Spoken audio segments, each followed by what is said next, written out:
زکام کا علاج۔ پیاز کے عرق میں روٹی بھگو کر کچھ دیر تک ناک پر رکھیں اور سانس لیں تو زکام جاتا رہے گا۔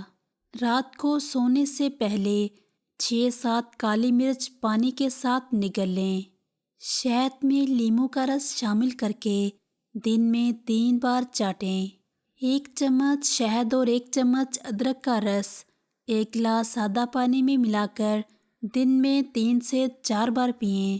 روزانہ صبح لہسن کے 2-3 چوئے چبا کر کھانے سے زکام نہیں ہوتا۔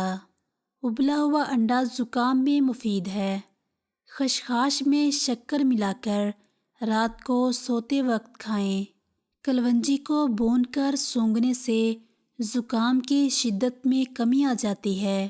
دہکتے ہوئے کوئلوں پر تھوڑی سی چینی ڈال کر اس کا دھواں سونگھنے سے زکام ختم ہو جاتا ہے۔ کالے چنے کا شوربہ زکام میں بہت مفید ہے۔